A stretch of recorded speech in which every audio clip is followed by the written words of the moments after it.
This episode is sponsored by Happy Face. Face cradles can be super uncomfortable for a client, and that pressure and stuffiness can ruin the entire massage experience. Happy Face is the most cozy face cradle, so you can give the most relaxing massage of your client's life. They have an innovative heart-shaped design that means no more sinus pressure, no eye pressure, no smearing their eye makeup or wrecking their lashes, and rarely does it have to be adjusted mid-massage. It is made in the United States.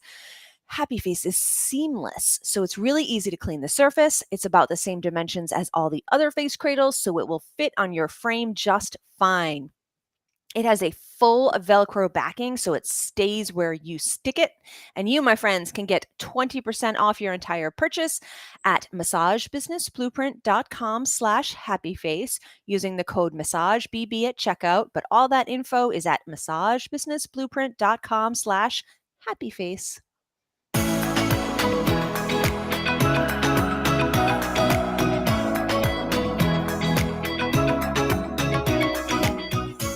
Hey everyone, welcome to the Massage Business Blueprint podcast, where we help you attract more clients, make more money, and improve your quality of life. I'm Michael Reynolds. This right here is Allissa Haynes. Hey, welcome. We're your hosts. Welcome to our show. Thanks for listening. Let's not make a big deal about episode numbers this morning. I just throw it out there every now and then. Not all the time, but every now and then I just like to kind of do a little check-in, remind people where we are in the grand scheme of things. You know, How was your birthday, Michael? It was good. I worked some because that's what I do, but also took a little bit of a few breaks throughout the day. Did a dip in the pool. Had sushi for dinner as my request. Ariana's like, "What do you want for dinner?" I'm like, "Sushi, of course." So we did sushi. Somehow Eli got extra cookies and cupcakes. I also got a cupcake. That was nice. Nice. Got some Star Trek themed stuff, Star Trek beach towel, some Star Trek ties and tie clips, stuff like that. So it was good. A good time. Took a little bit of a break here and there. And it was a good day. So Good thanks for for you. asking. Good morning, Marcy. I see that you are here listening. Thank you. For those who are listening to the recording, you should know that we actually record live on the Facebook and the YouTube and something else, I think, on Wednesday mornings, currently at 9 a.m. Eastern time. Michael doesn't know, but I'm going to suggest we move that to later, maybe starting in the fall, so that people on the West Coast can also listen. But we'll talk about that at another time. I'm good with that. I don't see Marcy. I don't see the chat. Did she say something in chat? Oh, there you go. And Leslie says, happy belated birthday, Michael. Oh, well, thanks, Leslie. I appreciate it. Somehow I missed Marcy, so maybe I glitched because I glitch in the interwebs. But anyway, You're having issues this morning. So Michael doesn't have anything on the reading list, but I do. Can I go? Yeah. I read a delightful little work of fiction a couple weeks ago called From Little Tokyo with Love by an author named Sarah Kuhn, Kuhn. And it is such a fun story and really sweet. It's the story of a young woman who lives in Little Tokyo in Southern California, and maybe like LA. And it is the story of, she's a teenager and she's been raised by her aunts, and it's kind of the story of her finding her mother by accident, and it's sweet and it's funny, and it was just a lovely book. I think it's a young adult book. I don't know. It was suggested to me on like the library page when something else wasn't available. And I was like, okay. And I actually read it mostly the week I was away at a class. So I would like read for like a half an hour at night in my little Airbnb, and it was just delightful. So the whole thing surrounding the book was just really good. And From Little Tokyo with Love. There you go. Well, lovely. Thanks for sharing. All right. Well, let's give a shout out to our friends at Abnp before we move on. Would you care to do the honors? I would love to do the honors. Let's talk today about the Abnp Education Center. Thanks, Abnp, for being a sponsor. You can go to abnp.com/learn. And there, my friends, you will find 600 hours plus of continuing education courses included with Abnp membership or available for purchase for non-members at a ridiculously affordable price. Topics include hands-on techniques, ethics, self-care, cultural competency, and courses for massage educators as well. Abnp members get free CE for all courses included with their level of membership. A great way to meet CE requirements. It is a really good way to try out and kind of, air quoting this, meet new presenters, so you can see where you might want to study further in person. It's also just a great resource, like if you The other day, I had a client who put something on her intake form that I wasn't familiar with, and I was like, I don't know much about hamstring, blah, blah, blah, blah. And I went to the ABNP and I looked at some leg courses and I took one and it helped a lot. So that is how useful on an everyday basis your ABNP membership can be, on top of having really great insurance, and also the addition to add business personal property insurance, which I did this year. Go me. So thanks for being a sponsor, ABNP. You can learn more about ABNP and their education center at abnp.com/learn. Man, ABNP just delivers, don't they? They really do. All right. So I really love our topic today. It's a really cool discussion. So take it away. Let's hear it. Yeah. And this actually, I'm so glad that Leslie is listening right now live, because this was partly inspired by her.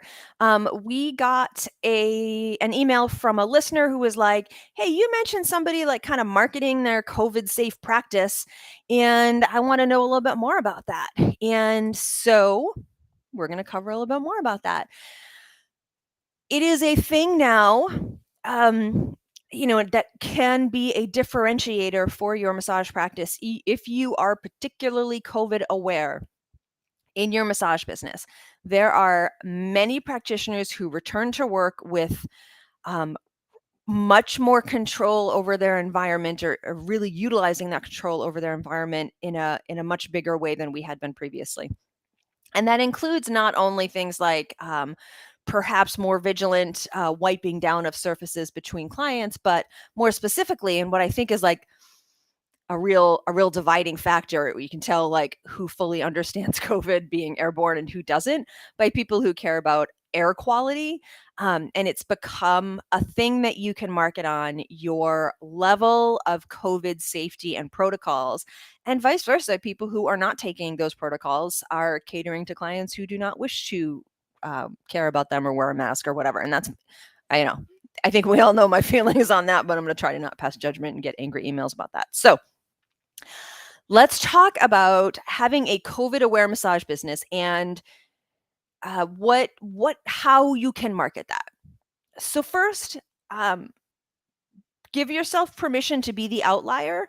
Give yourself permission to be, let's say, hyper vigilant. And I see daily online in different groups and a lot on Twitter, because I follow a lot of medical Twitter, people really expressing how upset they are that a lot of the population and government and organizations are just acting like COVID is gone, and how stressful that can be for people who are still remaining vigilant for a variety of reasons, but especially because they are or live with high risk people, or people who are immune suppressed, or in any way at greater risk of bigger harm from COVID versus just getting sick for a couple of days. So here's your permission slip to be the outlier, and how that can actually be really good for your business to be super vigilant. So if you are being super safe, and we'll get through like the markers of what I think that means, be cool with being loud about that. And like in the case of our friend Leslie in Florida, even in an area where more people are less vigilant, it is okay to be that outlier. It is okay and good to shout it from the rooftops that you are the safe massage therapist. You're going to write things on your website. You can make videos. I have like a whole blog post that's like what massage looks like in a pandemic. And it's been updated as my policies update and change, and as my practice has changed over the last few years. You can write a big old blog post. You can have it on your policy page. You can break it apart and do little short videos about each segment of your safety, piece by piece, to post to social media. And in that, what I'm talking about, what that all encompasses is, in whole, your policy. So what you expect of clients, what you expect of their behavior in your office and out of your office. In my office, clients are expected to wear a good high filtration mask that fits their face well. They are expected to have that mask on when they walk in the door, and they are expected to wear that mask for the entirety of their visit in the office. Are there people I make exceptions for? Absolutely. I have one or two clients who cannot wear a mask, and so we do different things in the massage room to keep the air quality up. I don't necessarily advertise the exceptions option on my website or in all my social, but being really, really clear about what you expect of clients. I have colleagues who also have asked clients to not schedule a massage for the 5 or 6 days after they socialize indoors unmasked with people they don't live with or eat inside a restaurant. Um, and they're doing okay. Their clientele is very specifically targeted to medically vulnerable people. And so the bulk of those people are pretty happy with their restrictions. Are they growing a little slower than they would like? Probably, but that's a result of the protocols that they've put in place. And, keeping clients updated to those protocols via email and via the website has been a really big piece of their marketing. So, on top of very clearly articulating what you expect of clients' behavior, it's good to know what act from you. So, and that in regard to me, my person, and my behavior. I make it clear to clients that I mask in my office. I unmask in my office sometimes if I'm alone and I'm eating lunch and the window's open and I have at least 15 to 20 minutes to ventilate the office before the next client walks in the door. So they know they're never going to be walking into an office where like the room is full of my breathing outside of a mask. They know that I am boosted. Oh, and what you can expect of clients, I forgot to mention that you can require that your clients be vaccinated. You can choose to not see clients who are not vaccinated, and that includes boosting as appropriate for age group and whatever the current medical recommendations are. So, sorry, back to what they can expect of me. I made it clear when I got vaccinated. I made it clear when I got boosted. And I make it clear to my clients what my behavioral risks are in and out of the office. They know that I am not eating indoors at restaurants right now. And the one I did twice, and I didn't see clients for like 4 or 5 days after that. It was very particularly timed.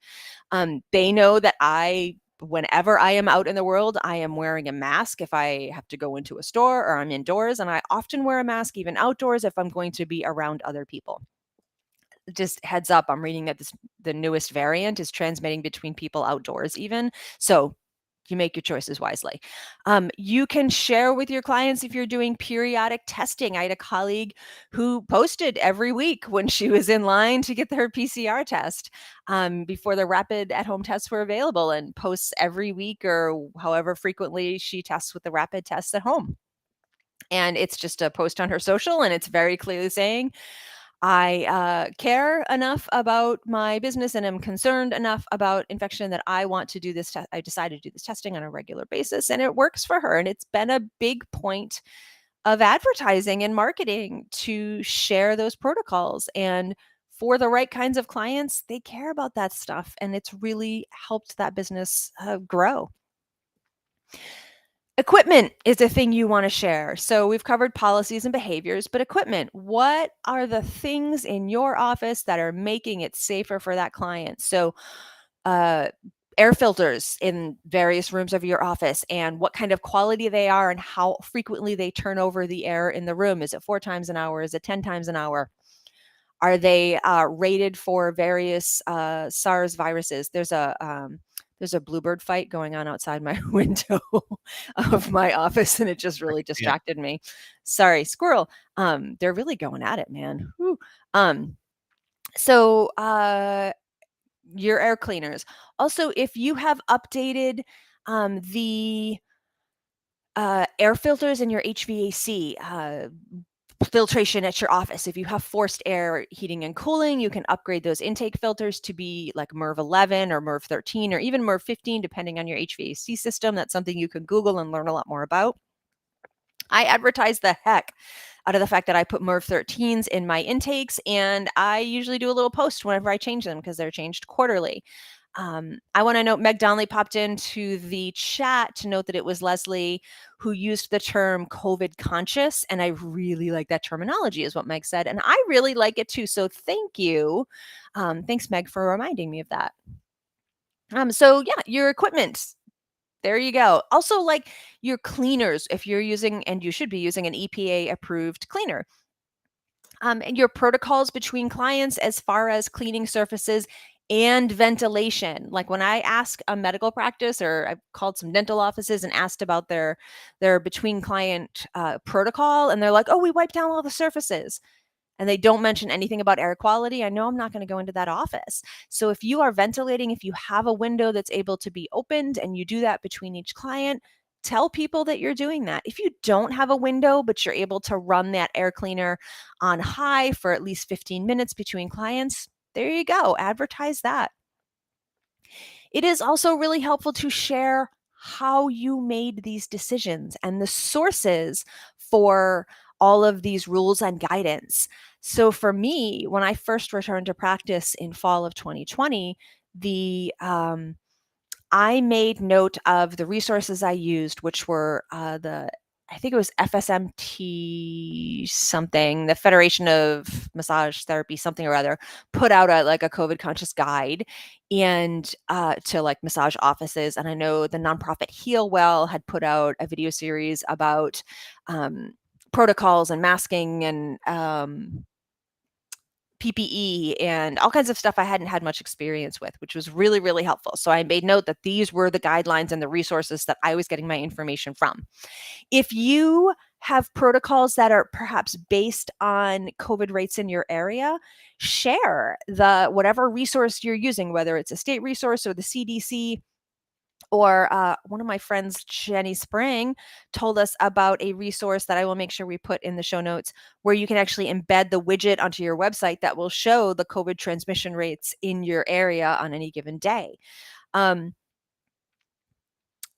my place because I went off on that tangent about the widget. And if you can show your people the resources that you're using, it can really help. I had a client who was like, are you still masking? And I was like, yeah, and here's why. And I just gave him the link to the map of Massachusetts that was bright red in all the areas because our transmission was super high. When the CDC changed their kind of public facing numbers to be more indicative of hospital space versus transmission, that made a lot of people think that we were safer than we really were. So I used the previous CDC transmission map and also another source. And that can help people who are less cool with your more stringent attitude towards things, or it can just make them go somewhere else, and that's okay too. We'll talk about that in a minute. Be sure proactively that your clients get plenty of reminders about your requirements. So within my booking process, people have to confirm that they are vaccinated. They have to put the date of their last vaccination or booster. They have to confirm that they understand they are expected to be masked in my office at all times. And then that information is also in the appointment reminders. So I still have had one or two people walk in without a mask, and that's fine. I hand them one at the door and they're cool with it. But there's a lot of people who have stopped masking in their daily lives, and so they've gotten out of the habit. As long as they are aware that's going to have to happen when they walk in my office, I'm cool with that. Maybe if you choose to, share your why. Share with people why you are this kind of massage practice at this time. And maybe your why is just because I'm terrified of getting long COVID. Like, that's me. Maybe your why is that you had a post-viral illness earlier in your life and you are concerned about that happening again. Also me. For a lot of people, their why is just, I work with medically vulnerable clients, or I have unvaccinated children at home, so I'm concerned about their safety, and I'm also concerned about the increased risk of me getting you sick should I be carrying COVID. But you also don't have to do that. I'm not saying, I don't suggest people have to put out there their medical issues or the medical issues of the people they live with just to justify. I don't think you have to justify anything, their protocols. But if it's something that you want to share, then by all means do it. Share all of this information, your protocols, your policies, your equipment, all of these things. Share it loudly, frequently, and with confidence. Don't let anyone make you feel like you are being overzealous. And I say this as someone who feels like I'm being overzealous on a daily basis. Please know that there are plenty of practitioners and human beings out there who are still taking high levels of precaution for their own safety, for the safety of their clients, for the safety of their loved ones. Post it weekly on social. Get it all over your website. don't feel bad about having masking reminders in your appointment reminder emails. And finally, this is the last bit, have a list of practitioners to refer out to for clients who just will not get cool with your increased protocols.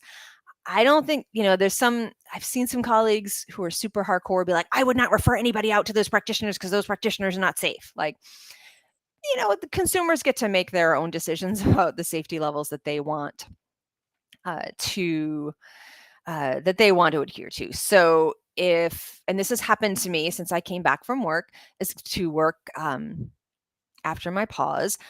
I've had a few clients not want to wear masks or not want to get vaccinated, and I have referred them to other practitioners who do not have those requirements. They're good practitioners. They are comfortable with the level of risk I am not, and that is just fine. And you're doing your colleague and your client or former client or potential client a service when you refer them to someone who can care for them and meet them where they're at. So that's cool. That is my full list, and I am, yeah, that's all I have. Meg made a comment about how she's going to add the transmission rate widget to their website, and I think that is brilliant. And they shared a link to their COVID policies. This is in Facebook on the comments, so you can go there if you want to stalk Meg's policies. That's fine. That's all I have to say, Michael. Yeah, this is great. Two things come to mind. One is this is a really great case study in niching. It's niching somewhat on perspective, which is one of the things we don't talk about as much. But all practical things about this aside, it's just really great that Leslie has found a niche of people that are like-minded in their perspective on safety, and has really leaned into that niche and really made it a centerpiece of her massage practice. I love this case study in niching overall.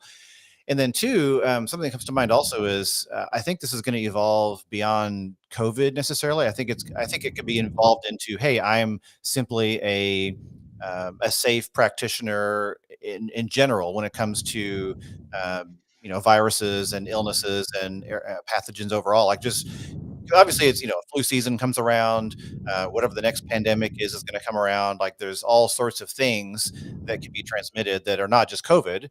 And I think this can evolve into just a general level of safety overall that can cover lots of different illnesses beyond just COVID. So obviously it came from COVID, but I see this evolving into just a really great way to operate a practice with a safety minded mindset. So I love it. Yeah, and I think that this is about prudence, right? In a good way. And that's kind of been how I branded my massage practice. Like, I am very much a prudent and thoughtful practitioner in that I don't necessarily treat everyone who calls me, but I am the practitioner who can be trusted with clients who have complicated health issues and various potentially high risk stuff. That is a thing that kind of happened early in my career, where a lot of clients got referred to me who had complicated health issues. I did a lot of consulting with pharmacist friends and nurse friends and chiropractor I used to work with to determine the safety of the massage that I could give. Early on, I talked to a few cardiologists here and there for clients who had had cardiac events, and that turned me into the prudent massage therapist who could be trusted with medical complications. And that has been very much my brand. And that has translated into doing more oncology work.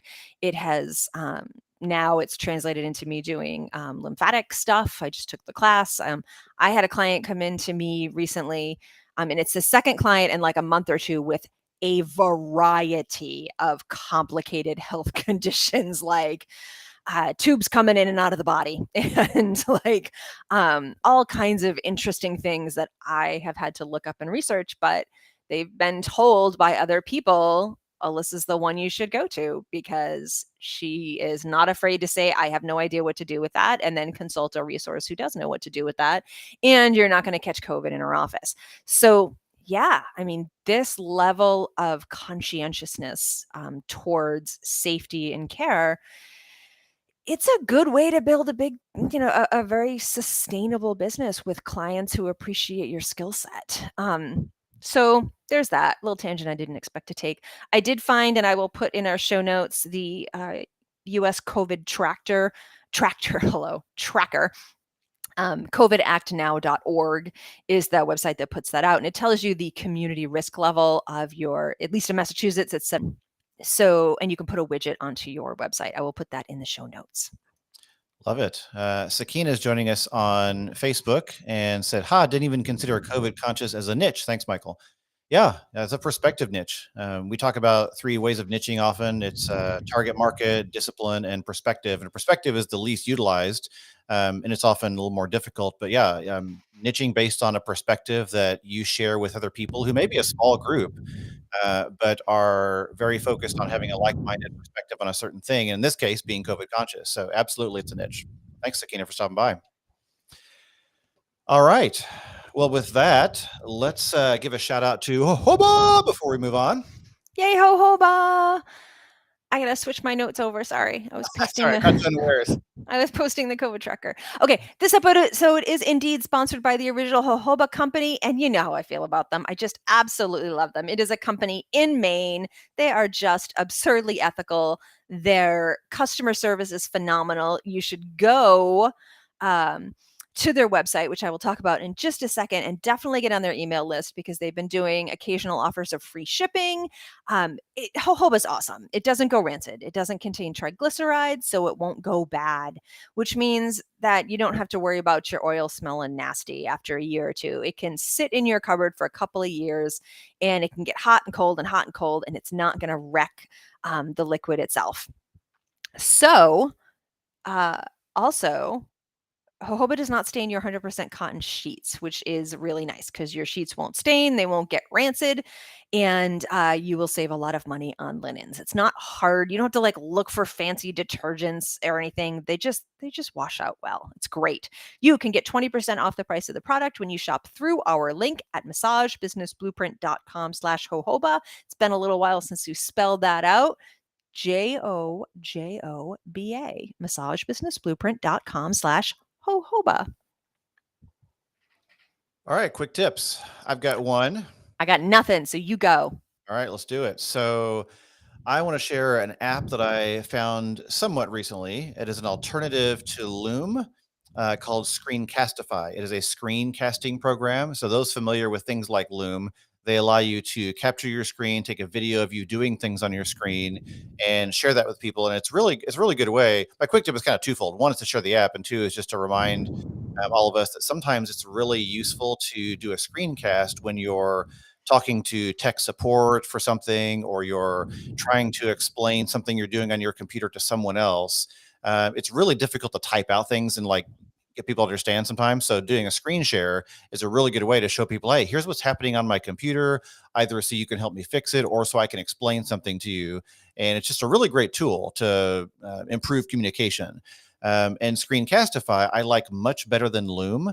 Loom I used for a while, but it just seems to bog down my computer. It's just a lot of overhead, just kind of like made my fan, go high speed. Like it just really seemed like a lot of work for my computer to support. Now, granted, I've got an older MacBook Air, so it's not the beefiest machine, but still, Loom was kind of crushing it. So I was looking for alternatives, and I really love Screencastify. There's a free version. You install it as a Chrome widget or a Chrome extension if you want to, or there's other versions you can do as well. And it's kind of made for educators, which is kind of nice. It's got a few different tools, like people can do comments, and even you can put markup on the videos and stuff. So there is a free version. There's also a paid version that's not too expensive that lets you have more space and stuff. But overall, I really found Screencastify just works better with my computer. It doesn't bog it down as much, seems more lightweight, and it's just a really easy to use tool. So that is at screencastify.com. The link will be in the show notes as well. And I want to share that tool. That's what I got. Sorry, it took me a second to unmute. I was opening that on my other screen too, because Loom's really clunky, but you can also, I don't know if you know this, you won't because you hate Canva. There's actually a screencasting option, like a screen recording option in Canva now as well. So that's pretty helpful. I haven't used it much, but our friend Rianne told me about it. I don't hate Canva as much as I used to, but I did not know about that. Yeah, well, there you go. There you go. All right. That's all we got. Wrap this up, bud. Let's do it. All right. Well, hey, just a reminder to everybody, as you've heard us kind of talking through comments today, if you want to join us, we broadcast live every Wednesday at 9 a.m. Eastern. So you can stop by on Facebook Live, YouTube Live, or Twitter Live. Most people join us on Facebook, but all those channels are available and you can post comments and questions along the way. And also, if you'd like to email us, you can email us at podcast@massagebusinessblueprint.com. And our website, as always, is massagebusinessblueprint.com. And you can check out our private community there called Blueprint Mastermind. You're welcome to join for 30 days and check it out, see if you like us. And we'd love to have you in the community as well. So thanks everyone for joining us today. Have a great day. We will see you next time.